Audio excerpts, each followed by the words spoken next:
बात करते हैं कि ये अनएथिकल है कि आप जू क्रिएट करें या जानवरों को कैद करें। क्या जो ये पोल्ट्री की आपकी ये जो मुर्गी होती है जिसका आप अंडा खाते हैं, एक अंडा खाने के लिए आप एक मुर्गी को 1 बाई 1 फुट के केज में जो भी उसकी ज़िंदगी है उसको रखते हैं कि सिर्फ अंडा उससे आए और बस, और इसका कोई काम नहीं फिर है। गोश्त खाने क्या के बाद वहाँ उसकी फीलिंग नहीं है? ठीक, वाइल्ड लाइफ बहुत वास्ट फील्ड है, बहुत वास्ट फील्ड है। हर एनिमल का अपना एक टेम्परामेंट है।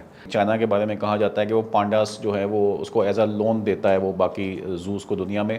अगर आप इसका नेचुरली देखा जाए तो ये तो अफ्रीका के जंगलों में हज़ारों किलोमीटर बादशाह पे जंगल का वो सर। ये घूम रहा होता है। ऐसे ही है। तो मिनिमम मैं कहता हूँ इतना दे कि चले कैप्टिविटी में रख रहे हैं उसको, लीगली जो अलाउ है उसमें हम रख रहे हैं। अस्सलाम वालेकुम जी। आज की इस वीडियो में हम बात करेंगे एक रियल एस्टेट के एक ऐसे एस्पेक्ट की जिसके बारे में बहुत से लोग उतना सीरियसली नहीं जानते, उनके पास उतनी इन्फॉर्मेशन नहीं है। वो एक ऐसी फील्ड है जो पाकिस्तान के अंदर एक ग्रोइंग फील्ड है। उसके एक एक्सपर्ट आज हमारे साथ मौजूद होंगे, उस पर गुफ्तगू की जाएगी। लोग इसको अगर इस नज़र से देखें, जिस नज़र से आज हम इस पूरी वीडियो में बताएंगे आपको, आप इस वीडियो से जुड़े रहिए, एंड तक देखिएगा, आपको इतनी ज़्यादा इन्फॉर्मेशन मिलेगी। ऐसे लोग जो अपना बिजनेस स्टार्ट करना चाहते हैं और ऐसे रियल एस्टेट डेवलपर्स, सोसाइटी के ऑनर्स और मुख्तलिफ बड़े बड़े जो इन्वेस्टर्स हैं, वो अगर इस फील्ड में अपना पैसा लेकर आते हैं तो वो किस तरह ग्रो कर सकते हैं और पाकिस्तान की इकॉनमी के अंदर इसका क्या रोल होगा, इस पर हम बात करेंगे। हमारे साथ आज के शो में मौजूद हैं मोहम्मद इस्माइल खान साहब। सर चेयरमैन हैं ज़रार एंड को के। वेलकम सर, कैसे हैं आप? बहुत शुक्रिया जी, आपने इनवाइट किया और कराची में आए और फिर आपके पास आए। माशाल्लाह, लुकिंग वेरी स्मार्ट। सब आपसे ज़्यादा नहीं स्मार्ट लग सकते आप, माशाल्लाह इस्लामाबाद में छाए हुए हैं। इतना ज़बरदस्त आपका ज़ू है इस्लामाबाद के अंदर जिसको आप मैनेज करते हैं। हम इसमें रियल स्टेट को लेके, हम आपको मालूम है कि पूरे पाकिस्तान के अंदर एक इंडस्ट्री है जो चलती है रियल स्टेट की। मैं ये जानना चाहूँगा, सबसे पहले तो आपसे मैं ये जानना चाहूँगा कि आपका भी इससे ताल्लुक़ है, आप इसके मुख्तलिफ फील्ड में ज़रा इनको काम करती है, आप कंस्ट्रक्शन में भी हैं, आप डेवलपमेंट के बिज़नेस के अंदर भी हैं, आप रियल स्टेट के अंदर भी काम कर रहे हैं। थोड़ा सा ये बताइएगा सबसे पहले कि आपको ये जानवरों से लगाव किस तरह हुआ और ये रियल स्टेट को ज़ू से आपने कनेक्ट कैसे किया? ये it's a long story, but ये है कि मुझे शौक़ था बर्ड्स का। जैसे नॉर्मली हर बच्चे को होता है गली में, जैसे वो चूज़े वगैरह परचेज़ करना और घर में रखना। इसी तरह मैंने भी स्टार्ट किया था अपने घर की छत से। ये किस एज की बात कर रहे हैं आप? आई एम टेलिंग कि ये तो जो ये गली मोहल्ले वाला, ये तो मैं आपको कह लूँ कि 20 साल तकरीबन इसको हो गए हैं। अच्छा। तकरीबन 20 साल पहले। बट विद द टाइम कभी मैं छोड़ देता था, कभी यानी पेपर्स हो रहे हैं या कुछ हो रहे हैं तो बर्ड्स ख़त्म कर दिए, कभी लिया। बट एक टाइम आया, इट्स अबाउट 2008 और 9 की ये बात है कि मुझे पता लगा एक लड़का है, उसने इम्पोर्टेड बायर के कोई पोल्ट्री की कोई वैरायटी रखी हुई है, मुर्गियाँ रखी हैं इस्लामाबाद में। हाँ, इस्लामाबाद में स्पेशल मुर्गियाँ होती हैं, बिल्कुल छोटी छोटी होती हैं वो, यानी फुल साइज़ की होंगी बट वो इतनी होती है। तो वो उनकी प्राइस भी ज़्यादा थी, तो मुझे बड़ा क्रेज़ था कि यार मैं अभी तक मैंने रखी है नॉर्मल सी, तो ज़रा ये तो मैं देखूँ। तो मैं गया उसके पास बार, तो गया तो उसने काफ़ी उसकी ब्रीड करवाई हुई थी। और मुझे याद है उस वक्त मेरे पास 1000 रुपये थे, तो मैंने उससे 3 चूज़े परचेज़ कर लिए। आज से 14 साल पहले 300 का चूज़ा था उसका। तो मैंने देखा, मैंने कैलकुलेशन की, मैंने कहा यार इसने एक पेयर रखा हुआ है और इससे ये इतने चूज़े वो कर रहा है, ब्रीड करवा रहा है। ये तो अगर आप 10, 20, 15 पेयर रखें, ये तो इनकम लाखों में चली जाती है। ये इमरान खान साहब को आपने तो कोई आइडिया नहीं दिया था? तो उस वक्त इमरान खान साहब मेरे ख्याल में उनका जहन में भी आइडिया नहीं आया होगा। अच्छा, मुर्गियाँ पालने की बातें उन्होंने कौम को बताई थी? 2007-8 की बात है। ओके। तो मैंने उससे परचेज़ कर लिए और मैंने अपने दिमाग में ना एक प्लान बनाना शुरू कर दिया कि ये इस तरह बड़े होंगे और मैं ऐसे करूँगा वैसे। बहरहाल वो मैंने लिए, बड़े हो गए। तो जब वो बड़े हुए, एक मेल था और 2 फीमेल, और उस ब्रीड का नाम है सिल्वर स्प्राइड बोलते हैं उसको। सिल्वर स्प्राइड ये मुर्गी की एक नस्ल है, जो लोग रखते हैं उनको पता है इस चीज़ का। तो जब बड़े हुए तो वही हुआ, अंडे आना शुरू हो गए, बच्चे निकलना शुरू हो गए। मैं फिर उस वक्त एक वेबसाइट थी, OLX एक वेबसाइट थी, तो उस पे मैं ऐड लगा देता था अंडों का, बच्चों का। तो उससे जो इन पैसे आए तो और ब्रीड्स ख़रीदी। तो ये मैं आहिस्ता आहिस्ता इसमें ग्रो करता गया, इसको लर्न करता गया। मुझे इसमें डेप्थ नज़र आई कि घर की छत से आप सोशल मीडिया को यूज़ करके आप क्लाइंट्स को ला सकते हैं, ठीक है। तो मेरे पास बहुत दूर दूर से लोग आते थे वो लेने के लिए। तो मैंने आहिस्ता आहिस्ता ब्रीड्स बनाई, फिर मैं पीकॉक्स में, पैरट्स में, फिर एनिमल्स में। ये अपने फुल टाइम काम आप ये कर रहे थे? नहीं, उस वक्त मैं, it was my part time, but then 2010 के बाद ये तकरीबन फुल पैशन आपका उसमें मेरा चला गया ये मेरी एक नेचर है कि मैं जो काम करता हूँ ना, वो मैं बहुत बहुत पैशनेटेड होके करता हूँ। मतलब मेरे लिए कोई काम छोटा बड़ा नहीं है, मेरे लिए काम काम है, और उसको मैंने लेके जाना है नेशनल लेवल पे, देन नेशनल से इंटरनेशनल लेवल पे। ये मेरी एक सोच होती है किसी भी काम के हवाले से। इससे पहले मैंने काफ़ी काम ट्राई किए थे, बट ये मेरा शौक़ था। तो आपका शौक़ आपका बिजनेस बन जाए, ठीक है, तो मैं कहता हूँ आपको फिर किसी थेरेपी की ज़रूरत नहीं है, किसी चीज़ की ज़रूरत नहीं है। तो मैं तो अपने आप को ना बिजी फील करता हूँ ना। लेकिन सर, ये जो आपने जिस तरफ आपका पैशन गया और आपने जिसको चूज़ किया, इसके बारे में नॉर्मली लोग जो हैं वो इतनी सपोर्ट नहीं मिलती आपको सोसाइटी से, और इवन अपने फैमिली मेम्बर से नहीं मिलती। लोग समझते हैं कि आप टाइम वेस्ट कर रहे हो इसको लेकर, वो उतनी अवेयरनेस नहीं है। तो आपको फैमिली ने और आपको लोगों ने, आपके दोस्तों ने सपोर्ट किया इस मिशन में? मेरी माशाल्लाह से वो क्लास हुई है ना, ठीक है। मुझे तो अब एक कॉमन सी बात है, हम माशाल्लाह 6 भाई हैं, तो मैं मिडल में हूँ। अब जो छोटे हैं वो पढ़ रहे हैं, जो मेरे कज़न हैं वो पढ़ रहे हैं, और मैं साहब बहादर जो है, मैं इंटर के बाद जो है ना, मैं मुर्गियाँ बेच रहा हूँ छत पे। और मेरे जो प्लान थे कि मैं केजेस बनाऊंगा, मैं उस वक्त बैरिया होता था, तो हाउसिंग सोसाइटीज़ को केजेस बना के दूंगा, तो और ये एक कंपनी बनाऊंगा। सब कह रहे थे पागल है, इस छत पे इसने मुर्गियाँ रखी हुई हैं और सारा दिन झाड़ू मार के सफाइयाँ कर रहा होता है। बिल्कुल सही। तो वो अपनी जगह ठीक थे, पेरेंट्स भी अपनी जगह ठीक थे कि इसका फ्यूचर ना ख़राब हो जाए, ठीक है। स्टडी भी इसने जस्ट ICS से इंटर की हुई है। तो मेरे साथ के जो मेरे कज़न थे, जो मेरे दोस्त थे, वो पढ़ के आगे जाते। बट एक दिमाग में बैठा लिया था कि करना है और इसको ऐसा बनाना है कि जो और लोग हैं वो भी इस पाथ को फॉलो करें और उनका कोई जो है ना एक कोई फ्यूचर बन जाए। माशाल्लाह, इतना ज़बरदस्त आपका जर्नी जो स्टार्ट किया पैशन के साथ आपने, कि 3 चीज़ों से स्टार्ट होने वाला सफ़र, आप बताएंगे कि आज आप किस मुकाम तक पहुँचे हैं उसको लेके? 3 चीज़ों से स्टार्ट हुआ, इक्वल टू 1000 रुपीज़, ठीक है। अभी सिचुएशन ये है कि मेरी पाकिस्तान की पहली प्रोफेशनल ज़ू डेवलपमेंट कंपनी है, जो ज़ू डेवलपमेंट को 1 विंडो ऑपरेशन के तहत डील करती है। Designing of zoo, construction of zoo, supply of animal, maintenance, post maintenance, मैं कंप्लीट कॉन्ट्रैक्ट, एक पैकेज देते हैं एक हाउसिंग सोसाइटीज़ को या बड़े इदारों को, ये एक पैकेज। फिर मेरा रियल स्टेट, इसी से फिर मेरे लिंक्स बनते गए अच्छे, तो मैं रियल स्टेट में भी मेरी एक कंपनी है जो रियल स्टेट को डील कर रही है। फिर मैं मुख्तलिफ हाउसिंग सोसाइटीज़ के प्रोजेक्ट्स जो है मैं कुछ डिज़ाइनिंग भी करके देता हूँ और उनकी कंस्ट्रक्शन भी करते हैं, ठीक है। यानी अब ये मल्टी डायमेंशनल हो गया है। और ज़ू से वो घर की छत से अब जो मेरा एक अपना एक सेटअप है वो मल्टी गार्डन P17 में मल्टी ज़ू के नाम से है, और अभी एक और भी रेडी हो रहा है, वो टॉप सिटी में है। बहुत अच्छा ज़ू आप ये मैनेज कर रहे हैं, और अच्छी चीज़ ये है कि जिस तरह हमने बचपन में ज़ू देखे हैं लाहौर का या बहावलपुर के, कराची का ज़ू, तो वो बहुत बड़े एरिया पे होते हैं। तो आपने उसको बड़ा कॉम्पैक्ट करके और बहुत अच्छे तरीके से तमाम चीज़ों को उसमें समेट लिया है। और थोड़ा सा इसको एक्सप्लेन करें, अपने इस प्रोजेक्ट को थोड़ा सा एक्सप्लेन करें कि ये इसमें क्या आपको, इसके चैलेंजेस क्या हैं और इसके इंपॉर्टेंट फीचर्स क्या आपको बताना चाहेंगे आप? अच्छा, मैं जब एक बात करता हूँ ना कि मेरी पाकिस्तान की पहली कंपनी है प्रोफेशनल ज़ू डेवलपमेंट की, तो अक्सर लोगों के माइंड में आएगा कि पहली कैसे हो सकती है, इससे पहले भी ज़ू बन रहे हैं।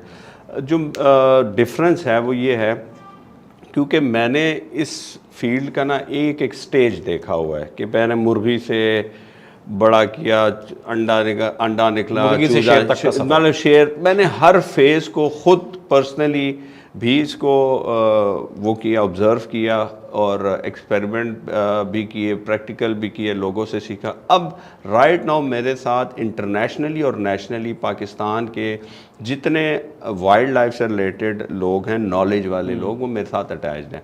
जब मेरी कंपनी ज़ू डिज़ाइन करती है तो हम एक एक उसका एंगल हम उसमें देखते हैं। वो जस्ट एक ज़ू नहीं होता, ठीक है।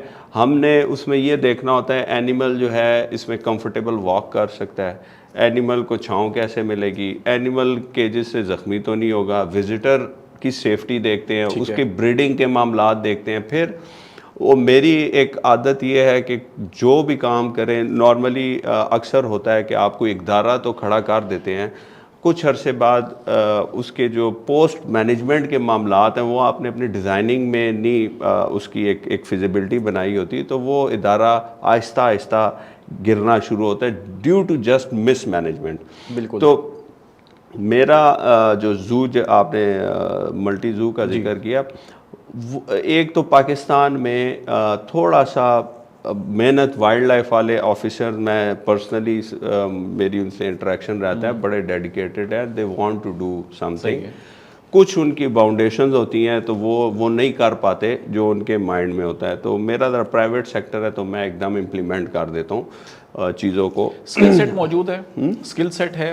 हाँ तो है, मैं बहुत अच्छे लोग हैं, करना चाहते हैं, बट कुछ सिस्टम ऐसा है कि जो सम टाइम वो चाह रहे होते हैं वो उस तरह इम्प्लीमेंट नहीं हो रहा होता। जो गवर्नमेंट के स्ट्रक्चर्स बने मतलब एक स्ट्रक्चर ऐसा है और कॉन्ट्रैक्ट देने के स्टाइल ऐसा है कि वो जो चाह रहे होते हैं वो नहीं कर पाते, प्लानिंग अच्छी एग्जीक्यूशन नहीं हो पाती। हाँ, तो पाकिस्तान का थोड़ा सा इमेज वाइल्ड लाइफ के हवाले से, ज़ू के हवाले से ज़रा इंटरनेशनली अच्छा नहीं है।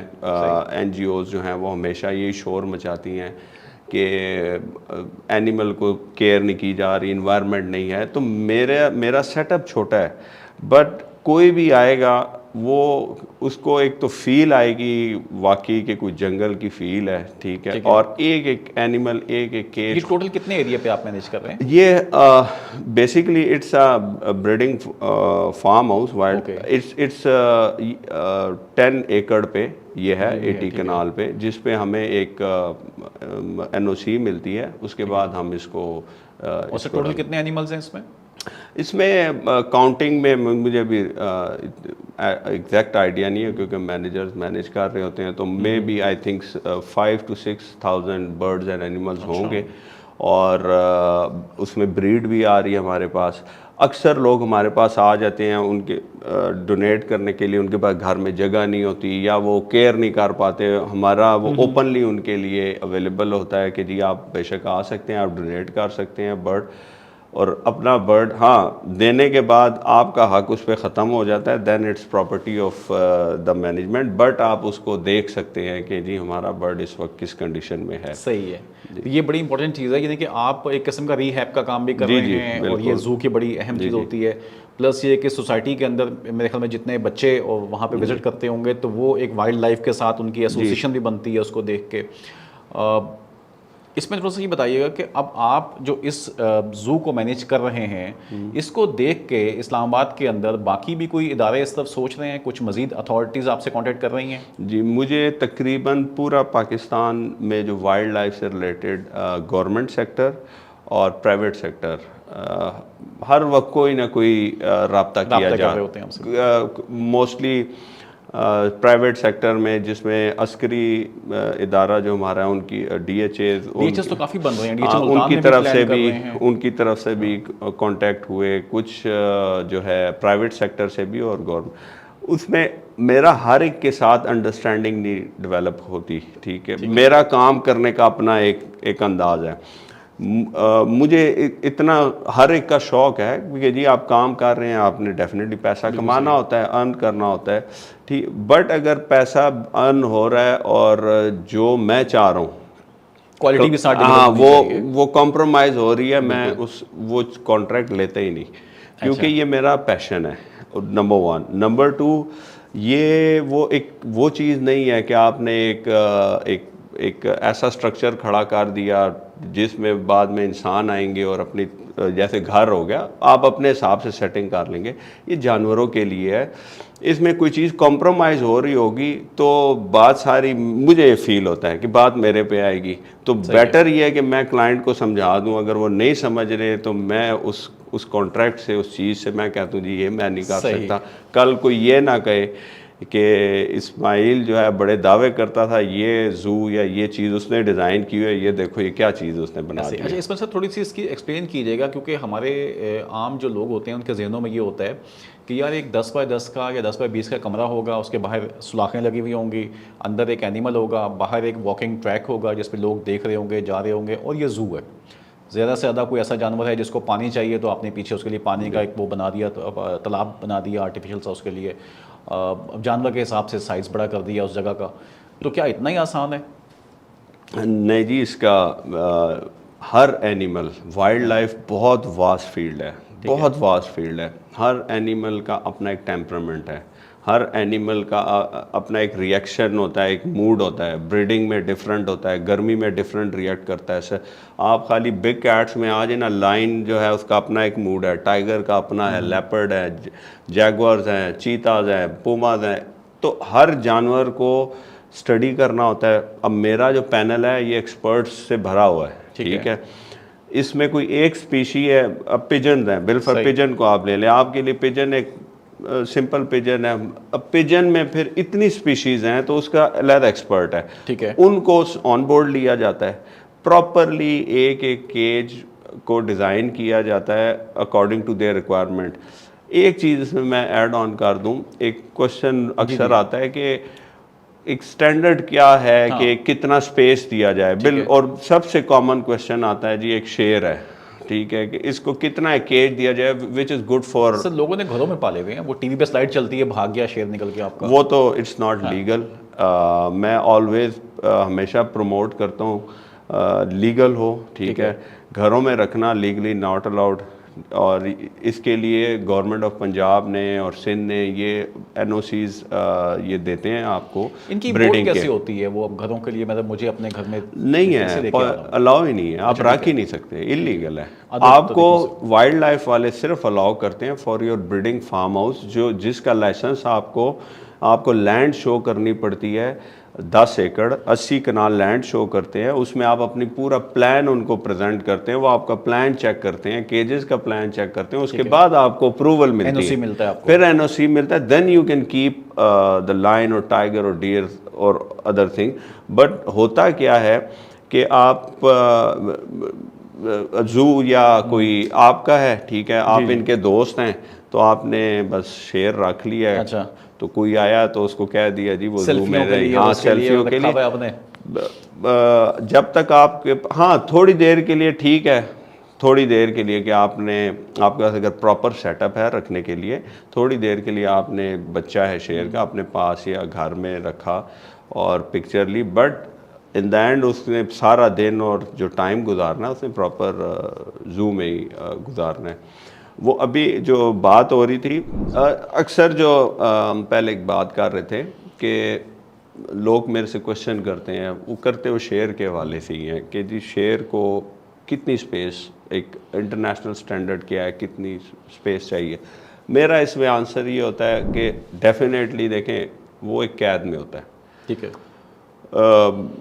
अगर आप इसका नेचुरली देखा जाए तो ये तो अफ्रीका के जंगलों में हज़ारों किलोमीटर ये घूम रहा होता है, ऐसे ही है कम, क्योंकि हमने कैप्टिविटी में रखना है तो हम कहते हैं कम से कम इसको ये फैसिलिटीज़ हो कि रात को हम इसका एक शेर के लिए 10 बाई 10 फुट का रूम होता है, जिसमें रात को या एक्सट्रीम गर्मी में, एक्सट्रीम सर्दी में कुछ देर के लिए हम उसमें अगर उसको बंद करना हो, कूलर लगाना हो या वो एक या ब्रीड करवाना हो तो एक कमरा वो होता है। बाकी उसके आगे जैसे घर का लॉन होता है तो हमें एक लॉन छोड़ना होता है, वो आप तकरीबन, ये मैं बहुत मिनिमम रिक्वायरमेंट आपको बता रहा हूँ, ठीक है।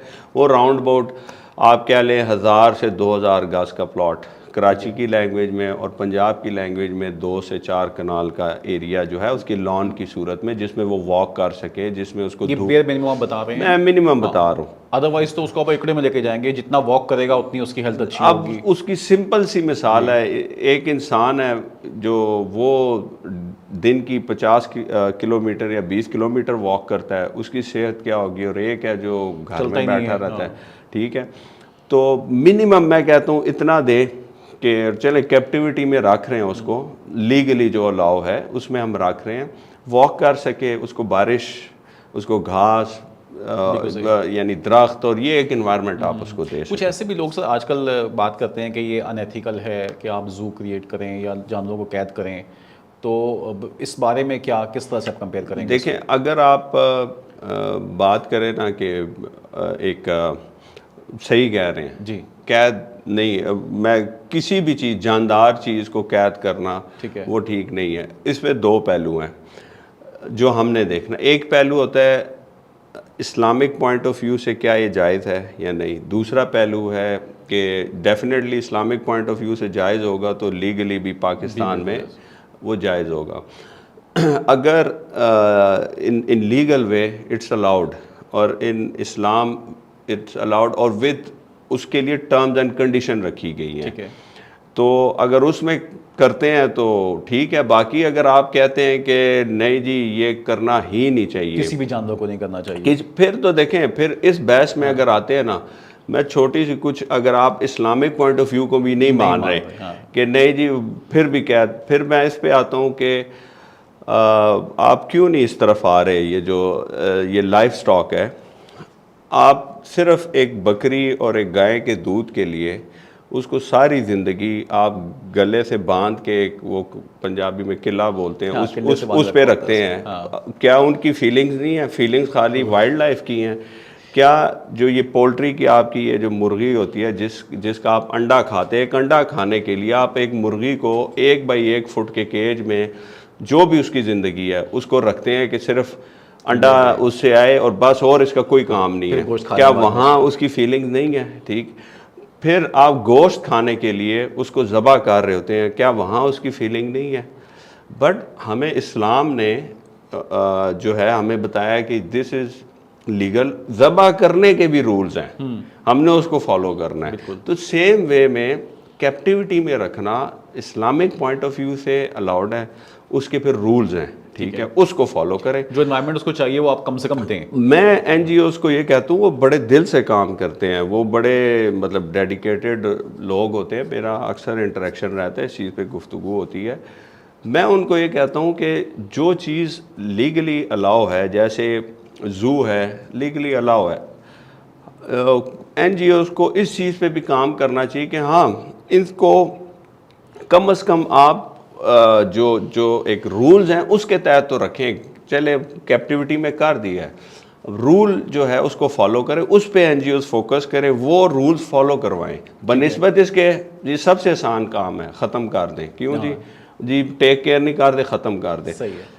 जिस दिन ये पूरी दुनिया में ख़त्म हो गए और पूरी लीगली ये बैन हो गया तो ठीक है, यहाँ भी ख़त्म हो जाए। नहीं, ज़ूलॉजिकल गार्डन तो एक मतलब सदियों से चलती हुई चीज़ है, कोई नई चीज़ नहीं है, और इसके मल्टीपल रीजंस है सर। वरना तो आपकी पूरी जनरेशन जो है वो कट जाएगी बिल्कुल ही, एनिमल लाइफ से उनको अंदाज़ा भी नहीं होगा, कोई अटैचमेंट नहीं आएगी उनके अंदर। प्लस ये कि मैं समझता हूँ कि वो एक बहुत बड़ा पहलू ज़ू के बारे में कहा जाता है कि ये किसी भी कंट्री में जब नेशनल डिजास्टर होता है तो आपके पास एटलीस्ट एक स्पेसिंग होती है, कई आप स्पीशीज़ को बचाते हैं उस ज़ू के थ्रू, अच्छे इन्वायरमेंट के। अब यही बात को मैं कंटिन्यू कर दूं कि मतलब आप उस जू को एक पॉजिटिवली लेके जाएं, बनिस्बत इसको आप कहें कि जी ख़त्म कर दें। आपकी ऐसी स्पीशीज़ हैं वो इंडेंजर्ड है, उनकी वो अपना स्पीशी ख़त्म हो रही है, उसको आपने कहाँ ब्रीड करवाना है?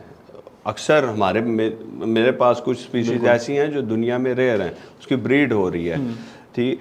और आप अपने बच्चों को, जू को बेसिकल एक एजुकेशन रिसर्च के लिए भी यूज़ किया जाता है, जिसमें बच्चों को बताया जाता है कि ये लाइन है, और हर बच्चे की यादें बचपन से जुड़ी होती है जू से, लाजमी कि हमने बचपन में टार्ज़न के साथ सर टार्ज़न की देखिए कहानियां सुन के वो बड़ा हुआ और है। दूसरा जब वो बचपन में आप भी जो छोटी उम्र में जू लाजमी गए होंगे और आपको याद होगा कि हमने ये जानवर शेर देखा। और तो अब बेसिकली ये तो एक एजुकेशनल पॉइंट ऑफ व्यू से होता है, दूसरा इसकी ब्रीडिंग पॉइंट ऑफ व्यू से होता है, तीसरा इस एंडेंजर स्पीशीज़ को फिर डिज़ास्टर कोई ऐसा आता है, अल्लाह ना करे कोई ऐसी सिचुएशन हो कि आपको एनिमल्स को रेस्क्यू करने पड़े, ठीक है, तो आप किधर रखेंगे? आपको कोई क्लोज केज चाहिए ना, तो क्लोज केज क्या है? ये जू है। तो आप इस जू को बेटर कर दें। आप इस चीज़ पे आप कोई कैंपेन चलाएं कि जू 100 नहीं, जू 1000 कनाल का होना चाहिए, ठीक है, इस पे कैंपेन चलाएं। और ख़त्म करना तो सबसे आसान हाल है, आसान काम वो तो बस ख़त्म कर दें, सब कुछ ही खत्म कर। रीहैब का जो आपने बताया ना, ये भी इस वक्त बहुत ज़रूरत है। आपके जो इवन जो पेट एनिमल्स होते हैं, आपके कैट्स हैं, डॉग्स हैं, वो भी अक्सर घरों में ये होता है कि जब उनको कोई बीमारी होती है तो लोग उनको निकाल देते हैं घरों से, छोड़ देते हैं उनको, या वैसे ही किसी को मूव करना है पाकिस्तान से, तो अब उस एनिमल को भी रखने के लिए कोई जगह नहीं है, या इवन अगर वो कोई डिसेबल हो गया तो अब उसके साथ क्या करें? जी। तो अगर ये तो बड़ी अच्छी बात है। मतलब बाहर के ममालिक में तो ऐसी NGOs हैं जिन्होंने इनके लिए स्पेशली काम शुरू किया। वही देखें, NGOs है ना, अब हर चीज़ के लिए तो हम NGO नहीं कर सकते, ठीक है। तो एक इलाके के लिए मस्ट हो, बेसिकली जू मस्ट होना चाहिए। सही। उस जू की SOP में होना चाहिए कि कोई जानवर रास्ते पे कोई एक्सीडेंट हुआ, कुछ भी हुआ, उस जू की रिस्पॉन्सिबिलिटी है, उसको कोई उसके पास ले के आता है, उसकी टेक केयर करे, उसका इलाज करे, ये उसकी रिस्पॉन्सिबिलिटी में डालें, ऐसे लॉज लेके हैं। तो रेगुलेटरी बॉडी कौन है अभी इस जू को जो मैनेज कर रही है? तो इस समय ये बताएं कि इसकी कोई मॉनिटरिंग बॉडी या रेगुलेटरी बॉडीज मौजूद हैं? आपके पास लोग विजिट करते हैं? जी, ये पूरे पाकिस्तान में वाइल्ड लाइफ के इदारे हैं। ये डिवाइड होते हैं, जैसे पंजाब वाइल्ड लाइफ इदारा है, ठीक है, इस तरह सूबाई पे भी है और नेशनल लेवल पे भी है, फिर नीचे डिवीज़न लेवल पे भी है। ये प्रॉपरली आते हैं, ये विज़िट करते हैं, इनके इंस्पेक्टर्स होते हैं कि क्या कोई इलीगल, जो लीगली अलाउ नहीं है एनिमल कैप्टिविटी में रखना। मीन्स हमारा जो लोकल वाइल्ड लाइफ है, जिसमें लेपर्ड आता है, ये मंकी है, हमारे जो इस्लामाबाद के पहाड़ों में या लेफ़्ट राइट जो लोकल है, जो अलाउ नहीं है कैप्टिविटी में रखना, तो उसको चेक करना, फिर इनकी प्रॉपर केजिंग हुई है नहीं हुई, तो ये आके चेक मैनेज हो रहा है। क्या हमारे डिपार्टमेंट्स को पता है कि पाकिस्तान में इसके टोटल लायंस कितने हैं, पंजाब में कितने शेर हैं? हाँ, इसमें होता ही है, जब ये हमें लाइसेंस देते हैं फॉर अ मिनी जू कह लें या ब्रीडिंग फार्म का, हर साल हम इनको अपनी डेथ रेशो ऑफ और एनिमल, बर्थ और सारा एक स्टॉक रिपोर्ट हम इनको सबमिट करवाते हैं।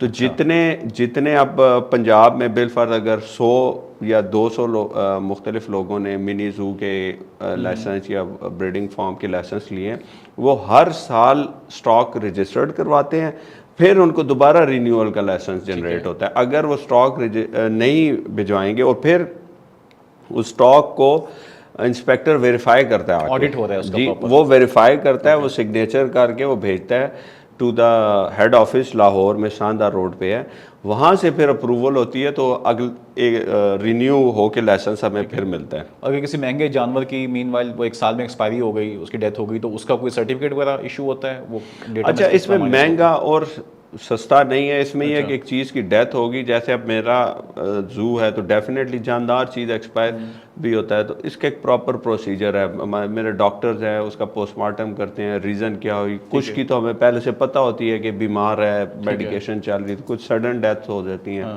तो उसकी रिपोर्ट बनती है, फाइल बनती है, हम अपनी रीज़न उसमें रिपोर्ट में लिख देते हैं। अगर वो डिटेल में जाना चाहें तो हमारे पास बैकअप में जो है वो डॉक्यूमेंट्स अवेलेबल होते हैं, ठीक है। और इस हवाले से फिर जो ये वाइल्ड लाइफ के से हमारा बड़ा अच्छा एक रिलेशन रहता है कि इवन के इनके जूज़ में इनको कोई हेल्प की ज़रूरत होती है, हम पूछते हैं हमसे, हमें कोई ज़रूरत होती है हम इनसे पूछते हैं। तो लोकल तो गवर्नमेंट ऑफ पाकिस्तान को देख रही होगी, लेकिन एनिमल्स का एक बड़ा इंपॉर्टेंट रोल है डिप्लोमेसी के अंदर भी। चाइना के बारे में कहा जाता है कि वो पांडास जो है वो उसको एज अ लोन देता है वो बाकी जूस को दुनिया में, एज अ उसके एक अच्छे जेस्चर के तौर पे, गुडविल के तौर पे।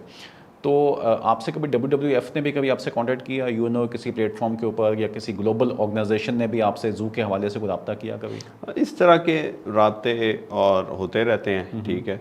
और ये द बेस्ट डिप्लोमेसी भी है कि जैसे आप कोई किसी को कोई पपी गिफ्ट कर देता है, ठीक है, तो वैसे ही एक आपकी एक अच्छी फीलिंग एक दूसरे के लिए, दो फैमिलीज होती हैं, वो एक हो जाती हैं अटैच हो, जब तक वो ज़िंदा रहेगा तो आपको वो अच्छा ही कहेंगे कि गिफ्ट उससे आया था ना। और इंटरनेशनली भी आप देखें, यूरोप कंट्रीज़ में जब ये प्राइम मिनिस्टर और या जब विजिट्स करते हैं तो इनको गिफ्ट मिलते हैं। और ये अगर आप इसको, मैं in terms of business terminology में, शायद कुछ लोगों को ये बात ना पसंद आए, बट बिजनेस टर्मिनोलॉजी में ये जो एनिमल डिप्लोमेसी है ये बड़ी कामयाब है।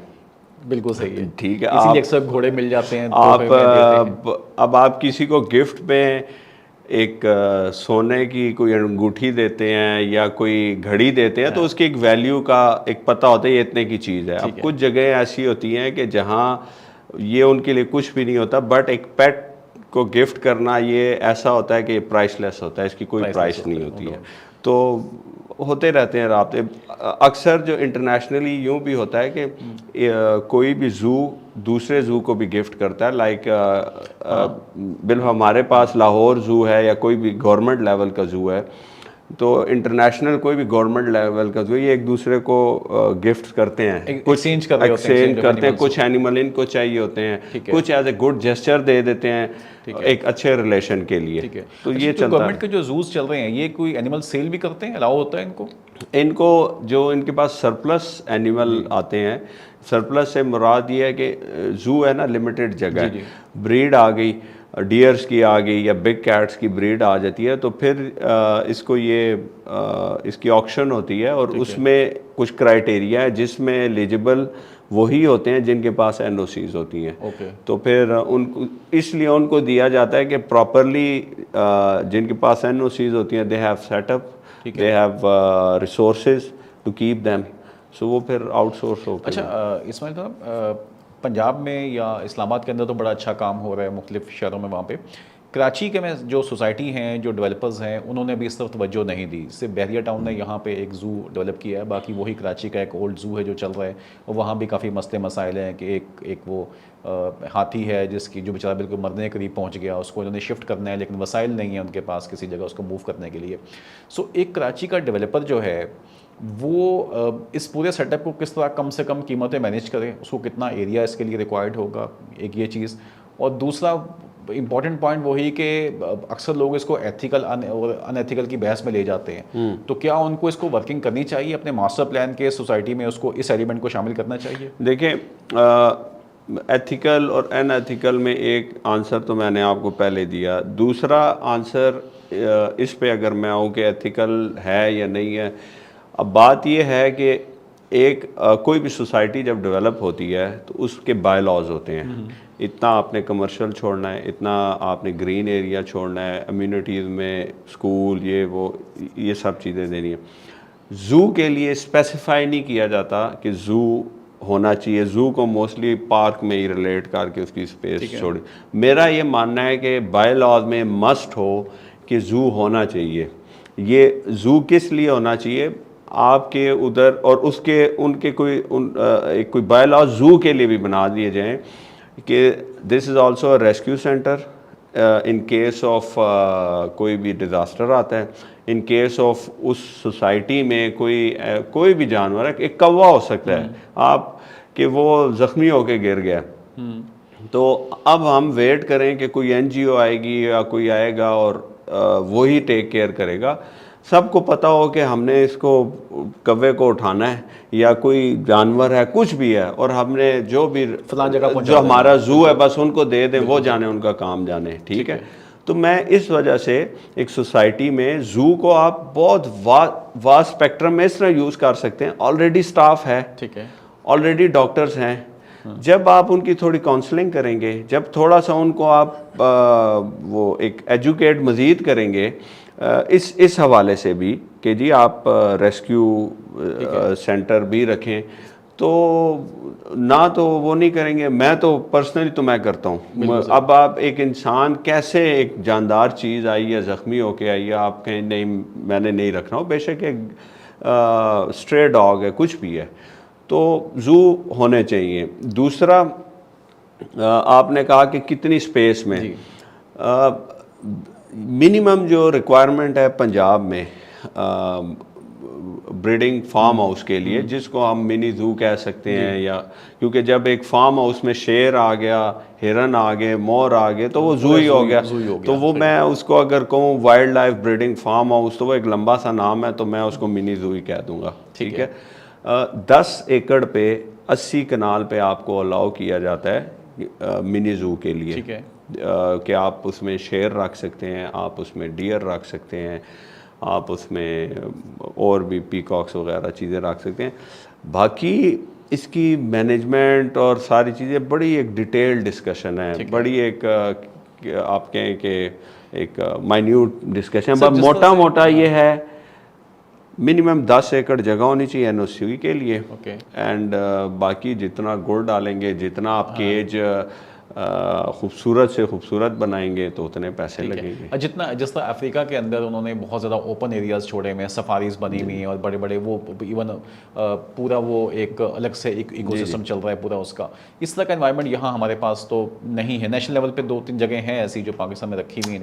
इस तरह में कैप्टिविटी में एनवायरनमेंट लाहौर सफारी का है। ठीक है। बट फिर भी वो एक लिमिट है ना, वो 200 कनाल होगा, मुझे एग्जैक्ट एरिया नहीं पता, 300 कनाल होगा। बट जिस तरह आप अफ्रीका कह रहे हैं, वो तो एक उनका एक नेचुरली एक क्रिएटेड सफारी है। वो उन्होंने खुद नहीं की है, नेचुरली क्रिएटेड है। अगर कोई सोसाइटी ऐसी प्लान की जाए कि आप उस सोसाइटी में मोर नाच रहे हैं, और वो जानवर जो एक दूसरे को किलिंग में ना आए वो जानवर, बट वो आप समझते हैं ऐसा एनवायरनमेंट क्रिएट किया जा सकता है पूरा? मेरे दिमाग में ना ऐसे ऐसे कॉन्सेप्ट्स हैं, ऐसे कॉन्सेप्ट्स हैं कि जो अगर इम्प्लीमेंट किए जाए इनसाइड पाकिस्तान, कोई भी एक बड़ा बिल्डर, डेफिनेटली उस पर पैसे लगते हैं, एक बड़ा बिल्डर उसको अफोर्ड कर सकते हो। ऐसे कॉन्सेप्ट्स हैं, मैं आपको इस यकीन से कह सकता हूँ कि नेशनली तो सारे लोग उसको देखने आएंगे, उसको फील करने आएंगे। इंटरनेशनली भी लोग आएंगे कि ये इन्होंने जो इन्वायरमेंट क्रिएट किया, जैसे आपने कहा पूरी हाउसिंग सोसाइटी है ना, तो उसमें ये पीकॉक्स का सिस्टम भी हो सकता है, बहुत कुछ हो सकता है। देखिए ना, जिस तरह अब इस्लामाबाद में है आपके एक सोसाइटी है 18 के नाम से, उनके बारे में कहा जाता है कि जी 18% उन्होंने यूज़ किया है अपने पूरे जो एरिया है उसका हाउसिंग है, और बाकी उन्होंने जो एरिया सारा छोड़ा है वो सब उन्होंने उस पर डाल दिया है, ग्रीन पे डाल दिया है, उसके ऊपर सारा एमिनिटीज़ पे डाल दिया है। तो ये ज़ू भी एक एमिनिटी प्लॉट ही चाहिए इसके लिए। तो अगर कोई ऐसी सोसाइटी डेवलप होती है जो कि 200 एकड़ 500 एकड़ की सोसाइटी है, और उसने उसका 300 जो एकड़ का एरिया है वो उसने ज़ू में कन्वर्ट कर दिया है, तो अगर आप कनाल्स में जाते हैं तो वो कोई 2,500-3 हज़ार कनाल का एरिया मिल गया आपको, तो वहाँ आप तो एक पूरा एक ड्रीम। उनको अगर उनको कंसल्टेंट या कंपनी उनको मेरे जैसी मिल गई तो वो करा देंगे। मेरा तो अपना ये ड्रीम है कि कम से कम एक कंप्लीट एरिया या सोसाइटी कह लें, वो ऐसी हो कि हो वो प्लान्ड, ठीक है, कंप्लीटली प्लान्ड हो, but you will feel like a safari, that you are travelling in a car, cage, आप केज में हो, जानवर ओपन हो रहे हैं, आप केज में हो, गाड़ी में हो, अफ्रीका में ऐसे ही अफ्रीका में। और मैं अपने इस एक्सपोजर के लिए इंटरनेशनली मैं विजिट करता हूँ, कॉन्सेप्ट देखूँ, तो that's possible. All depend on के कौन इसको अफोर्ड कर सकता है ये, क्योंकि आपने खाली उस जो एरिया आप कह रहे हैं उसमें फेंस भी आपने सराउंड करना है उसको फेंस से, तो वो पैसे करोड़ों में चले जाएंगे, अरबों में भी चले जाएंगे। बिल्कुल ऐसे। लेकिन आपकी जो प्लॉट की कॉस्ट है वो प्रीमियम हो जाएगी ना। हाँ, उसमें ये होता है, क्योंकि मैं तो प्राइवेट सेक्टर को डील कर रहा हूँ, तो हमें सोल्यूशन देना होता है कि with limited cost budget, with best result, के कोई आए, कोई जानवर को या कोई बर्ड और एनिमल को अगर देखता है तो बर्ड एनिमल खूबसूरत नज़र आए, हेल्दी नज़र आए, फील हो के that bird and animal is happy in that cage, even फिर कहूँगा ठीक है कैप्टिविटी है, बट कैप्टिविटी में भी उसको एक तरीके से रखा जाए, तो उसमें होता ही है it's good for housing societies. उसकी एक रीज़न है, आप खूबसूरत से खूबसूरत पार्क बना लें, आपको बहुत कम बच्चे होंगे आपको जिद करके कहेंगे कि जी हमें बाबा हमें उस पार्क जाना है। बिल्कुल। जू के मामले में जो है ना, बच्चे एक दफ़ा जू गए वो आपको दोबारा खींच के कहेंगे हमने जू जाना है। तो जू is a place of attraction. अगर आप आ जाते हैं बिजनेस पॉइंट ऑफ व्यू से तो आप बहुत क्लाइंटेज शुरू में ही ला सकते हैं। अभी कुछ सोसाइटीज़ को कॉन्सेप्ट्स दिए हुए हैं और उस पर हमारी डिज़ाइनिंग चल रही है कि अभी उनकी डेवलपमेंट स्टार्ट हुई है। ठीक है। यानी उनको लॉन्च हुए 2 साल हुए हैं सोसाइटी को, अब वो लैंड को अप डाउन लेवलिंग कर रहे हैं। अभी से उसके जू पे काम शुरू हो गया है। आबादी अभी आने में शायद 4 साल लगे। ठीक है। बट एक बड़ा 250 कनाल का जू एक डिज़ाइन हो रहा है, उसका हमारा कॉन्सेप्ट ये है कि जू डेवलप होगा कम्प्लीटली, तो सराउंडिंग की जितनी आबादी है वो लाखों में है। वो जू देखने के लिए जब सोसाइटी में एंटर होगी तो कम से कम 5-6-7 घंटे वहाँ गुजारेगी। तो अगर एक महीने में 30,000 40,000 विजिटर आ रहे जू में, तो 30-40 तो कह ही देगा कि हम इधर कोई प्लॉट ले लेते हैं। ज़्यादा करेंगे सर हम मतलब हम इंतहाई लो फिजिबिलिटी एक दे रहे हैं कि 30-40 हज़ार में से 30-40 तो कह ही देगा कि मैं इधर इन्वेस्ट करना है।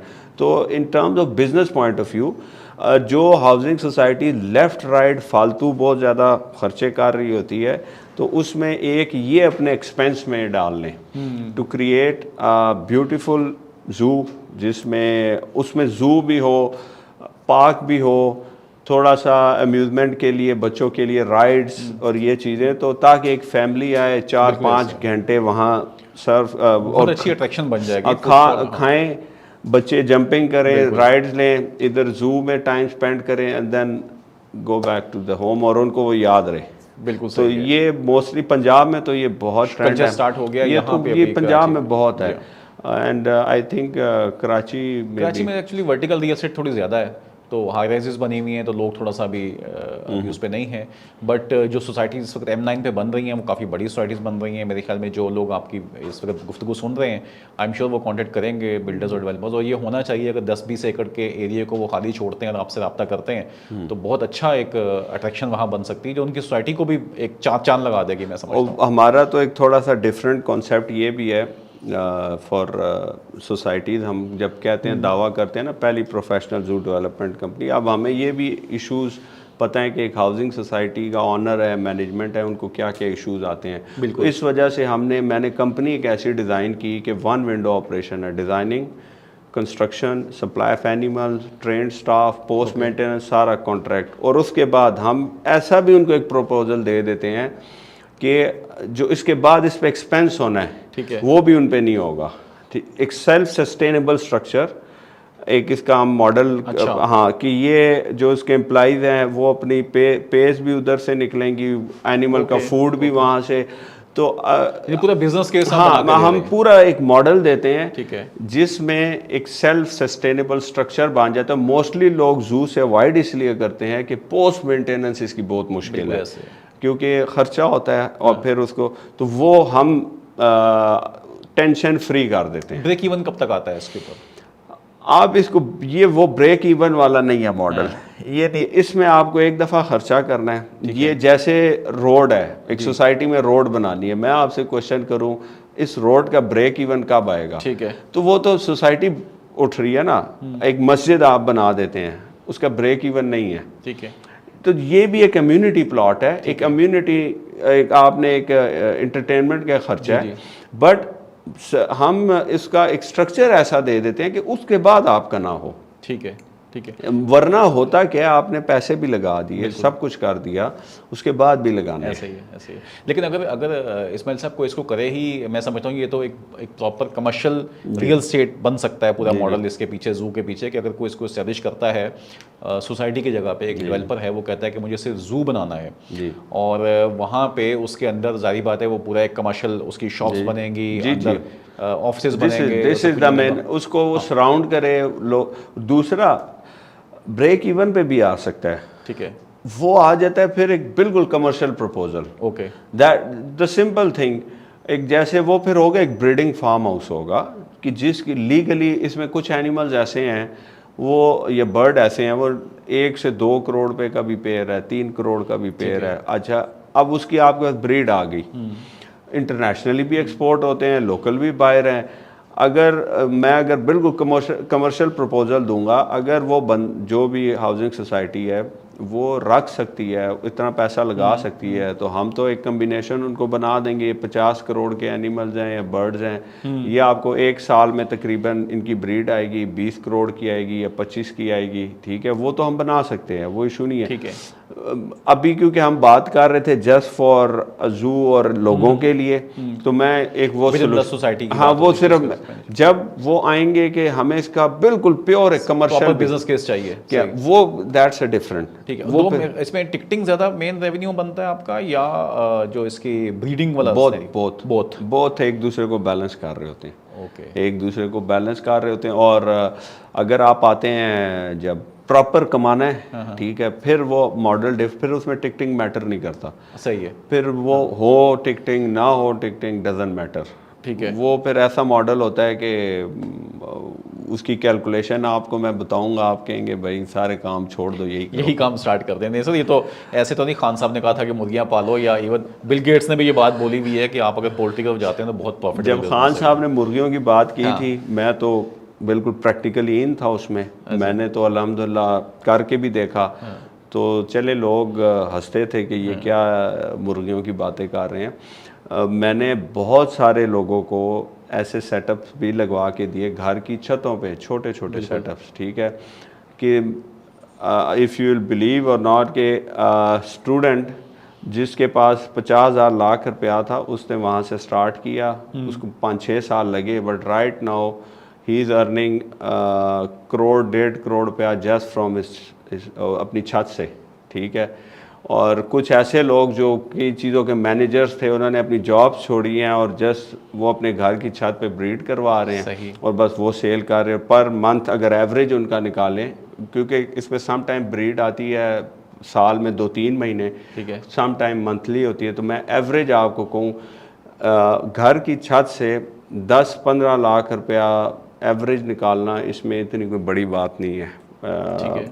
Profit, pure profit. घर की छत से, घर की 5 मरले की छत हो, उस पे भी आपने एक शेड बनाया हो, कोई 6-7-8 लाख का शेड का खर्चा किया हो, तो ये 10 लाख तक, तो फिर बर्ड्स की कुछ सिलेक्शन है वो उसने रखे हो, तो ये कोई इतनी बड़ी मुझे हैरानगी नहीं होगी कि कोई मुझे कहेगा कि यार ये महीने का 10 लाख कमाता है।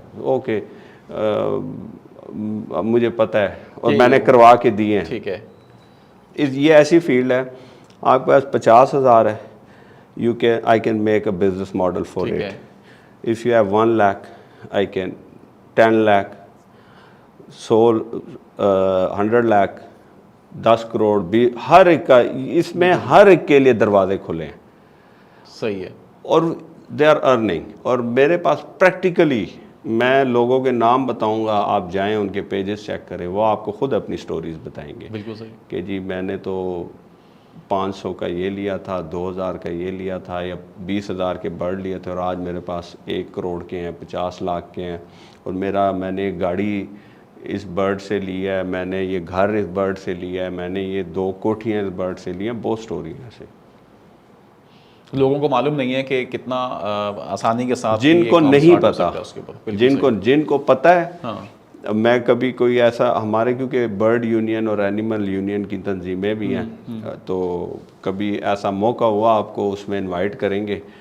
आप खाली उसमें लोग देखें कौन बैठे हुए हैं, फिर एक एक से ज़रा पूछिएगा, आप कहेंगे भाई मैं सब कुछ छोड़ता हूँ, मैं भी आप प्रॉपर्टी छोड़ के बिजनेस में आ जाए, ज़ू के बिजनेस में आ जाए। तो बट इसमें हर काम में एक्सपर्टीज़ चाहिए।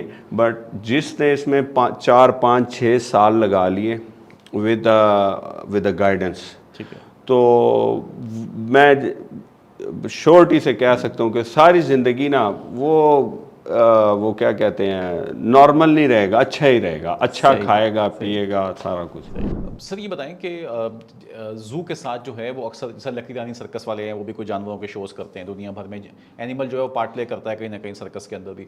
तो डॉल्फिन के शोज़ भी बड़े कराची में पिछले दिनों हुए थे। तो आप लोग भी जू के अंदर इस तरह की चीज़ें कोई इंटीग्रेट हो सकता है, ऐसा मॉडल भी? जी हो सकता है, अभी तक हमने किया नहीं है, ठीक है। हो सकता है, बट ये बहुत वास्ट फील्ड है। मैंने जो सिलेक्ट की है, मैंने की है ब्रीडिंग, ठीक है, and display of animal in the cage. ठीक है, जू डेवलपमेंट एंड कंस्ट्रक्शन। हाँ, वो जो ये भी हो सकता है। हमारे इधर इशू ये है, अब जैसे डॉल्फिन शो है, मुझे मल्टीपल कंपनीज ने रब्ता किया कि हम अपने इसमें डॉल्फिन शो करवाना चाहते हैं। उसकी मेंटेनेंस कॉस्ट इतनी है कि यहाँ लोग उसका टिकट पे नहीं कर सकते। ठीक है। मीन्स के अब यहाँ पर एक नॉर्मल बंदा नहीं पे करेगा 5,000 रुपये का टिकट ले और डॉल्फिन शो देखे और वो 4 बच्चों के साथ जाए। इंटरनेशनली आप पे कर देंगे, यहाँ नहीं करते। और बाकी जिसकी फील्ड है वही जिसका काम उसको साजे। तो अब ये लकी रानी वाले हैं, ये अब पुराने हैं, तो मेरा कभी ना उस तरफ अट्रैक्शन हुई है। मैं तो शौक से स्टार्ट हुआ, तो ना मेरा कोई आगे फ्यूचर में ऐसा इरादा है। मेरा बेसिकली है ये कि जू डेवलपमेंट का है, इसकी ब्रीडिंग का है, एंड दैट्स इट। अच्छा, जो आपके जो रिसोर्सेज हैं, ह्यूमन रिसोर्स जो है वो आपको इजीली अवेलेबल हो जाता है या आपको ट्रेन करना पड़ता है? अच्छा, इसमें हमारी 2 स्टेजेस होती हैं। एक तो क्योंकि अल्हम्दुलिल्लाह मैं फ्रॉम लास्ट 12 to 15 ईयर्स, बल्कि हाँ 15 साल से मैं वाइल्ड लाइफ की फील्ड में ही हूँ, तो मुझे पूरे पाकिस्तान में एक अच्छे शौकीन का या एक एक्सपर्ट का पता है कि ये बंदा है, ये कराची में है, ये तो मैं आहिस्ता आहिस्ता उनको हायर करता जाता हूँ या अपने साथ प्रोजेक्ट्स में ऑन बोर्ड ले लेते हैं। एक हमारा स्टेप चलता है कि कोई एक्सपर्ट मेरे पास है, मेरी टीम में है, तो उसके नीचे 2-3 हम एक्सपर्ट्स और तैयार कर रहे होते हैं, उनको ट्रेन कर रहे होते हैं। एक तो उनको एक फ़ायदा ये होता है, एक हुनर आ जाता है, दूसरा इनकी इंटरनेशनल भी डिमांड होती है। ये अभी कुछ हमसे ट्रेन होके गए हैं, दुबई गए हैं और अच्छी पेस पे गए हैं। जब वो आए हैं मेरे पास आए हैं कि हम जाना चाहते हैं, और इस तरह मैंने कहा यार ये तो अच्छी बात है, सही है, तो आप सिखा देते हैं, कुछ सर्टिफिकेट भी आप इस पे हाँ फिर जो डेफिनेटली कि इसने हमारे साथ इतने साल सर्व किया है एज दिस पोस्ट, और लेटर ऑफ सेटिस्फेक्शन भी देते हैं कि वो, और हमें खुशी होती है कि चलो यार पहले हज़ारों में लेते थे, अब लाखों में ले रहे हैं। तो ये इंटरनेशनली इसकी हाँ, ये डिग्री कोई नहीं है, it's an experience, practical experience. मैं वही पूछने लगा था कि बाकी फील्ड्स में तो हमें बहुत गैप नज़र आता है कि थ्योरी कुछ और होती है, प्रैक्टिकल कुछ और होता है।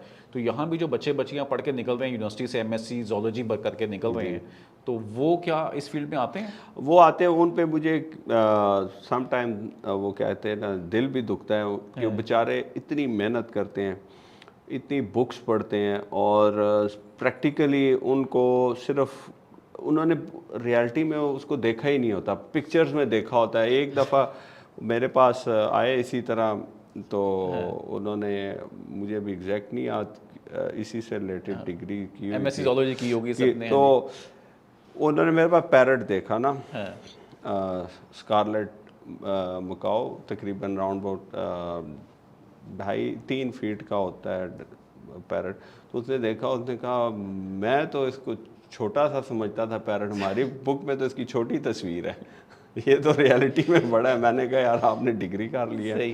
तो वो मैं उनको प्रमोट करता हूँ, ठीक है, वो आते हैं रिसर्च के लिए, आते हैं हमारे पास आते हैं, हम उनको बिल्कुल इक्वली मौका देते हैं कि आप करें। ब्रीडिंग पे रिसर्च करते हैं, उनके बिहेवियर पे रिसर्च करते हैं। अब देखें जू का रोल फिर आ गया, बिल्कुल। अब वो बिहेवियर पे वो स्टूडेंट कहाँ रिसर्च करेगा, तो आप जू के रोल को काफ़ी जगहों पे जोड़ सकते हैं एक दूसरे के साथ। वैसे बाहर तो पूरी पूरी मूवीज, जुरासिक पार्क ने कॉन्सेप्ट ये दिया था कि यार पूरा बिजनेसमैन ने एक पूरा थीम पार्क बनाया और उसमें डायनासोर्स ने लेकर आया जी। और मैं तो जो स्टूडेंट्स होते हैं, मैं इनको बहुत मतलब इनको वेलकम करते हैं। मुझे अच्छा लगता है जो यंग लोग ये जब आते हैं, और specially when they have passion, तो मैंने अपनी टीम को बोला हुआ है कि यार इनके साथ जो है ना आपने बहुत अच्छे से लेके चलना है। एंड इस वीडियो से अगर किसी को मैसेज जाता है and he want to do something in field of wild life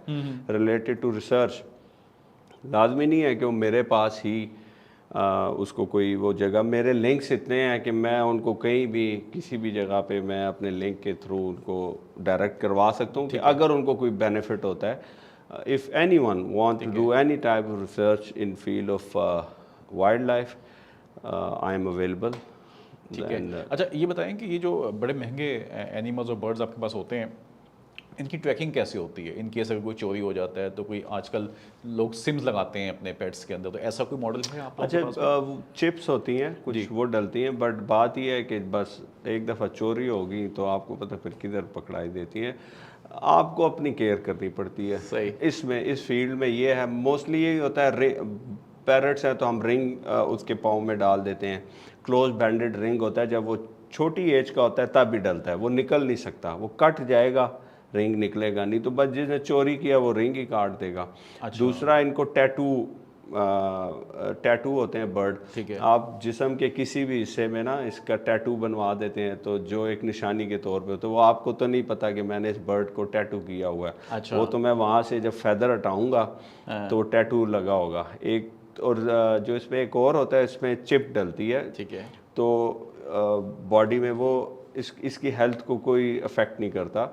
तो आपका बर्ड अगर चोरी हो गया या एनिमल या डॉग कोई भी चोरी हो गया और एक बंदा कहता है नहीं जी ये मेरा ही है, तो स्कैनर डिवाइस होती है, उससे आप उसी जगह पे जब स्कैन करेंगे, उसके स्किन में होती है वो चिप, स्किन के अंदर होती है, ठीक है। तो वो स्कैन करके बता देगा कि जी ये कोड है चिप का, और सारी डिटेल दे देगा।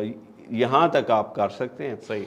बाकी आप हैरान होंगे कि जो लोअर पंजाब साइड पे हमारे जो पैरट्स के फार्म हाउसेज हैं जिसमें मकाउस ब्रीड होते हैं, उसमें प्रॉपर डकैतियाँ होती हैं परिंदों की प्रॉपर, ठीक है, पूरे पूरे तोते ले जाते हैं करके। हाँ, डकैती होती है, तोते लेके जाते हैं। ये हम एक बल्कि इस तरह के ग्रुप्स भी बने हुए हैं। अच्छा। जिसमें कोई तोता चोरी हो जाए या कोई, तो वो फिर उसमें डिटेल शेयर कर देते हैं, तो हम बर्ड्स वाले उसमें ऐड होते हैं, तो हम थोड़े अलर्ट हो जाते हैं कि अच्छा इसका ये नस्ल के बर्ड चोरी हुए हैं। हाँ। कुछ अरसे बाद कुछ बर्ड मार्केट में सेल के लिए आ जाते हैं। हाँ। पकड़े जाते हैं, कुछ ही होता है कि बस नहीं पता लगता, नहीं पता लगता, वो कोई किसी को ले लिए शौकीन। जैसे गाड़ियाँ चोरी होती हैं ऐसे तोते भी होते हैं। बिल्कुल सही कह रहे हैं। ये तो बेचारा एक छोटा सा परिंदा है, मासूम सा।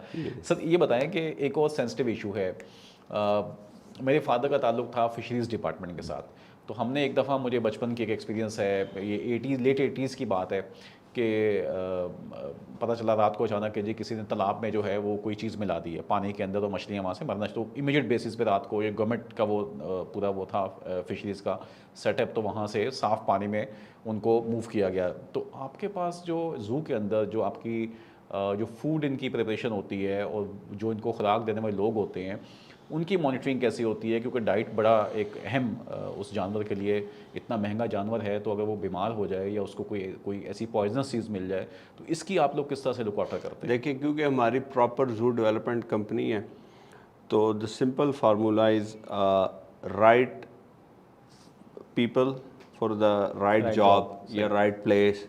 ठीक है, जब आप मेरिट के ऊपर लोगों को रखना शुरू करेंगे, ठीक, तो चीज़ें बेटर होंगी, नंबर 1। नंबर 2, इसमें आपका एक्सपीरियंस होना बहुत ज़रूरी होता है। अब मेरा जितना स्टाफ है, मेरा पूरा एक सिस्टम है, मतलब एक केज है, ए केज है और उसके साथ बी केज है। ए केज से बर्ड अगर बी केज में भी जाना है ना, शिफ्ट करना है, तो उसका प्रॉपर प्रोसीजर मैंने एक रखा हुआ है। विदाउट प्रोसीजर नहीं शिफ्ट हो सकता। ठीक है। मेन्यू बनता है मंथली, मेन्यू बनता है वीकली, फिर डेली में टाइम, फिर ब्रीडिंग सीजन का डिफरेंट मेन्यू, सर्दी का डिफरेंट मेन्यू। अब मेरे जू में डेली अंडे भी आते हैं, चिकन भी आता है, बीफ भी आता है, दालें भी आती हैं, फ्रूट्स हर किस्म के आते हैं, वेजिटेबल्स आते हैं। हर बर्ड की अपनी एक रिक्वायरमेंट है। ठीक है। ये सारा, इसमें सारा किरदार मैनेजमेंट का है टोटल। अगर मैनेजमेंट आपको नहीं आती, आपके पास पैसा है, आपको मैनेजमेंट नहीं आती, आपका जू, आपका सब कुछ ख़त्म। ठीक है। ठीक है, तो दिस इज़ द थिंग इस वजह से मैंने अपनी कंपनी बनाई कि एक तो कोई कंपनी हो ना जो रिस्पॉन्सिबिलिटी ले कि ठीक है जी, हम आपको कंप्लीट एक स्ट्रक्चर बना के देते हैं, हम आपके लोगों को ट्रेन करते हैं सब कुछ। तो अल्हम्दुलिल्लाह अब सिस्टम बन गया। तो इट्स ऑल अबाउट मैनेजमेंट। अब आप खुद देखें 4000 बर्ड एनिमल है या 5000 बर्ड एनिमल है, उसमें स्पीशीज़ को अगर आप डिवाइड करते हैं तो कुछ 70-80 किस्म के डिफरेंट स्पीशीज़ हैं। हर एक की अपनी रिक्वायरमेंट है। बिल्कुल। उसमें भी कुछ जो बीमार है उनको ये देना है, इसको सुबह ये मेडिसिन देनी है, शाम को ये देनी। So it's a complete specialised job. और बग़ैर एक्सपर्टीज़ के मैं किसी को रिकमेंड नहीं करता कि वो ज़ू में जाए। कोई भी उसको जितनी मर्जी फिजिबिलिटी बना के दे दे, इसमें इतना पैसा आएगा, जब तक कोई इसकी रिस्पॉन्सिबिलिटी नहीं लेता। और अभी हमारे जो कुछ प्राइवेट सेक्टर में ज़ू नाकाम भी इसलिए हुए कि उन्होंने ये किया कि यार क्या है, केज ही बनाना है ना, केज क्या है, केज बनाना है, जाओ यार एक को भेजते हैं, छोटे इधर आओ, वो फलाने ज़ू जाओ, तस्वीरें खींच के लाओ। एक छोटे को भेज देते हैं, कोयटा से एक छोटे को भेजते हैं, जाओ इस्लामाबाद के ज़ू जाओ, उसके गेट की तस्वीर खींच के लेके आओ। तो वो एक को भेजते हैं उधर। फिर जब वो चीज़ बनती है वो कहते हैं यार ये कौन सा मसला है, शेर है ना या हिरन है, 4 जालियाँ ही फेरनी है और एक हार्टी बनाना है। तो जब इस कॉन्सेप्ट से ज़ू डिज़ाइन होता है, फिर इसी कॉन्सेप्ट से हायरिंग होती है। वो कहते हैं यार ये एक्सपर्ट किस चीज़ के पैसे मांग रहा है, छोटे इधर आओ ना, तुमने कितनी 4 मुर्गियाँ तुमने अपने गांव में रखी थी ना, तो क्या है यार ये मोर ही है ना, 4 तोते फालतू हो गए हैं, तो ये भी संभाल लो। तो वो जो मुर्गी बीमार थी उसको क्या डिस्प्रिन देते थे, चलो यार इसको थोड़ा। तो यूँ जब वो कहते हैं ना, ये कल्चर जब आता है तो प्रोफेशनलिज्म जब नहीं होगी तो चीज़ वो नहीं बनेगी। ऑनरशिप कोई नहीं ले रहा, सिर्फ खाली उसको खाना पूरी के लिए काम हो रहा है बस। मैंने ये वर्ड छोटा और ये किसी वजह से यूज़ किया कि इस तरह होता है कि जाएं पिक्चर्स खींचें और बस बना ले, क्योंकि गूगल पे बैठ के सर्च की और निकाल। क्योंकि मैं तो ये फेस कर रहा हूँ ना, हमें अक्सर हम प्रेजेंटेशन देते हैं तो वो कहते हैं यार आप, क्योंकि मैं सस्ता नहीं हूँ, मेरी कंपनी सस्ती नहीं है, हमारे पास टीमें हैं तो हम चार्ज करते हैं। तो कहते हैं यार ये तो हम खुद ही कर लेंगे, कौन सी इसकी बात है। तो हम कहते हैं कर लें जी, आप कर लें जी, कोई मसला नहीं। तो एंड पे जाके फंसे होते हैं सारे। वो फिर फंसे होते हैं, फिर घूम के आते हैं मेरे पास कि जी इसका हल बताएं। बिल्कुल। तो जानवरों की बात होती है तो अब हल बता देते हैं। हाँ, खाली हो ना, सिर्फ स्ट्रक्चर की बात हो, फिर मैं कहता हूँ भाई अब आप जानो, आपका काम है। बट उसमें एनिमल आ जाए, फिर एनिमल लवर भी हूँ तो फिर दिल मोम हो जाता है। मैं कहता हूँ नहीं यार, इनको अब इस मसले इनको छोड़े, जो जानवर है वो अजियत में, उनको निकालें इस मसले से, वो अजियत में है, उनको निकालें इस बिल्कुल ऐसे।